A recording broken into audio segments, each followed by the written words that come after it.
Welcome back to the Greenlight Investor for the week ending August 28th, 2015. Our goal at the Greenlight Investor is to provide a resource to make managing your 401k both a simple and easy process. We do this each week by updating our red, green, and yellow cells on our worksheet to help you decide when to buy, what to buy, and when to sell. This presentation is for educational purposes only and should not be taken as personal investment advice. I'll be using examples, and that's exactly what they are. They are examples of how you can use this worksheet to help make your own investment choices within your 401k. Please refer to your own investment policy to make sure that the choices you make are appropriate for both your investment time horizon as well as your understanding and acceptance for taking risks in financial markets. If you need to pause this for a minute to read these, please do so. Otherwise, let's go ahead and continue right back into our presentation. We'll go right to our worksheet, and you'll see that we have a number of different things that can help you with your 401k.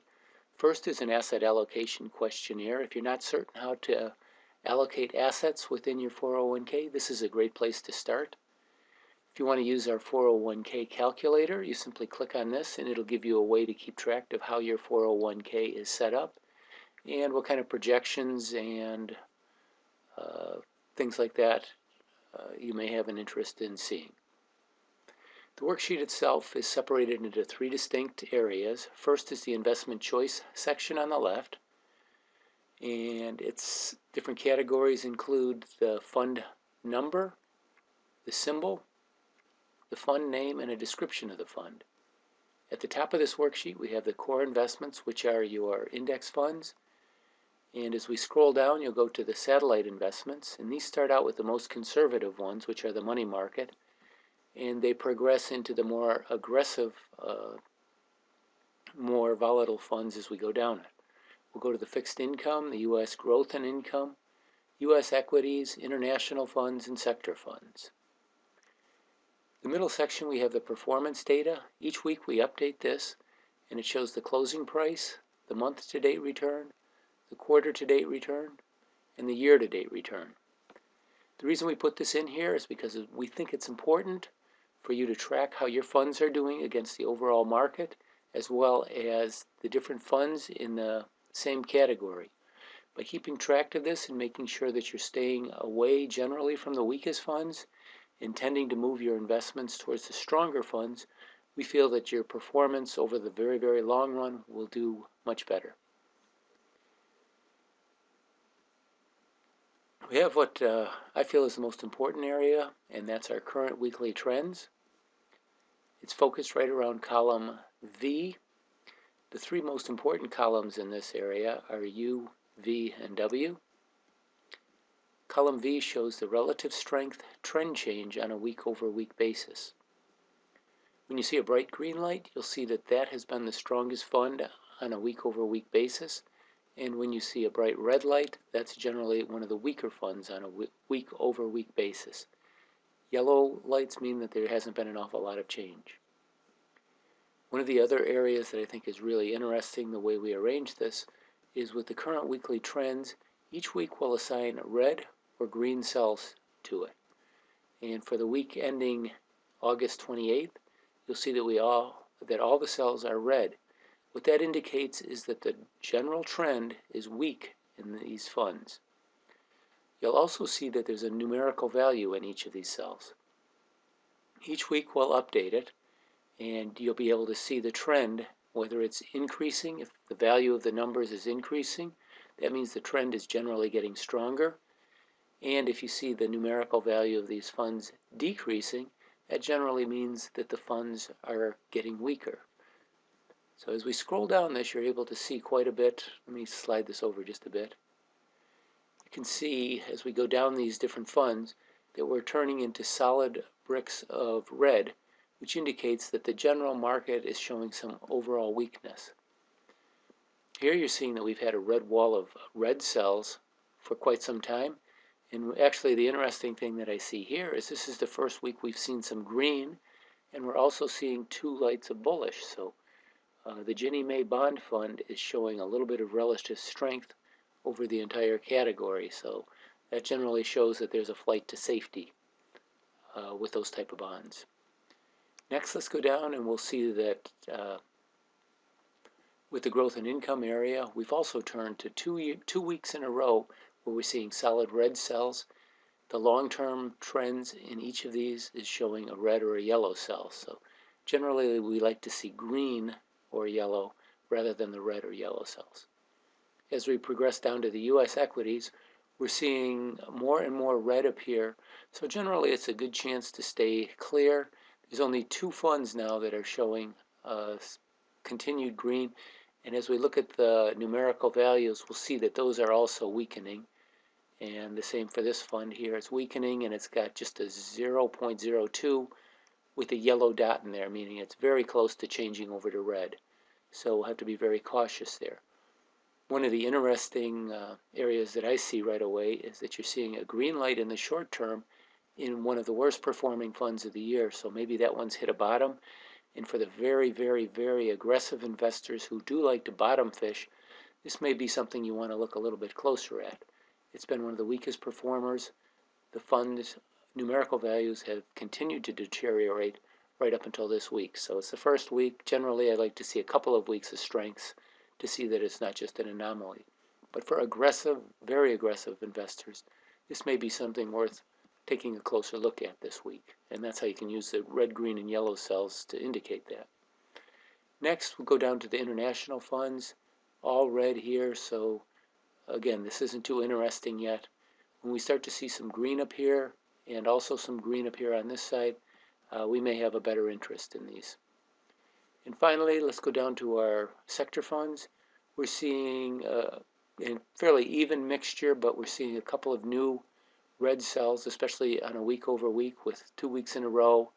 One more red cell appeared here, so I wouldn't make any changes here based just on this portion of the worksheet.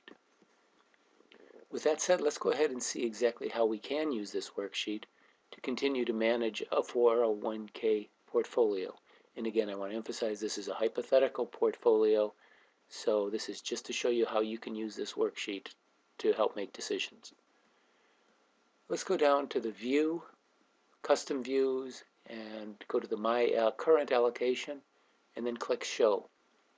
This brings us to our asset allocation, which we're seeing we have a target to be 100% invested. And the way that I like to use this is column H will show you the percentage that we're targeting for the allocation. And the yellow will show what we actually have invested in this.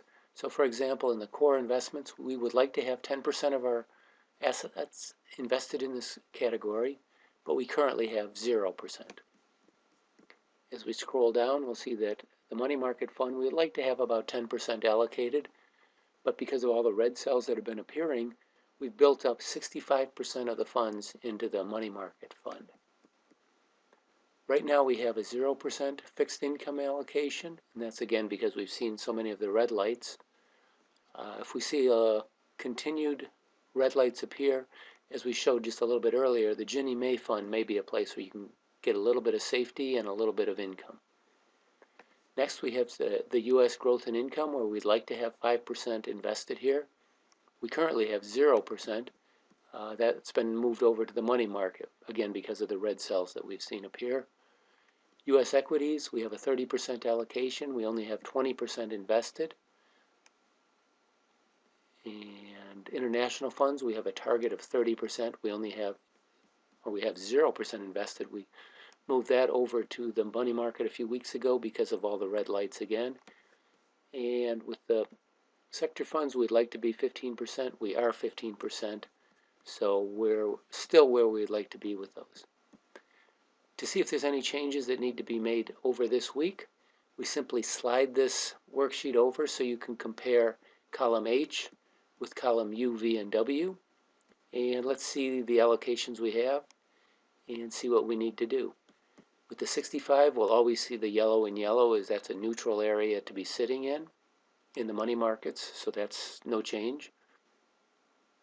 As we slide down, we'll look at our 20% allocation. we have a yellow, and this one has turned red. If this yellow dot turns red next week, we'll exit this position or look for another fund that may be turning or managing to stay in the green. Here are the only two funds in this category that are maintaining their green, and like we showed a little bit earlier, they are weakening. So next week we'll most likely be making a decision with this allocation. But for now, let's go ahead and wait one more week and see if this yellow dot winds up staying yellow or turning back to green, or if we wind up going to the red and making a change. Here we have a 0% allocation, so there's nothing to do. And finally, we have a 15% allocation. Our 10% allocation is still showing a green light in column U to the left of column V and a green light to the right, so there's nothing to do. And the only thing to note here is that the trend scores, the numerical values, are continuing to weaken. So in the next week or two, if that trend continues, we'll most likely have to make a change there. And finally, our last allocation is a 5%. We're showing a green light and a green light.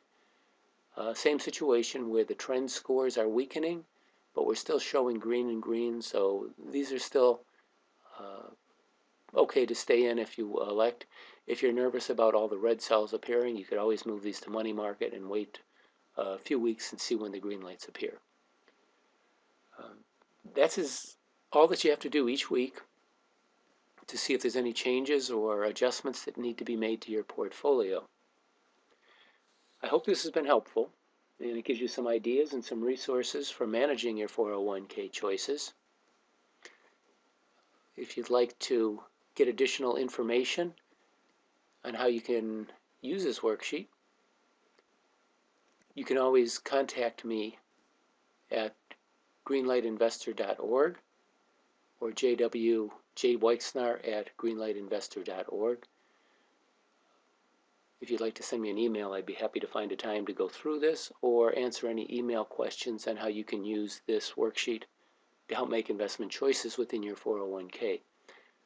Also, if you'd like to get a copy of this worksheet, you can email me, or you can just go to the greenlightinvestor.org website, and every week I'll post this and you can download it or take a look at it right off the website.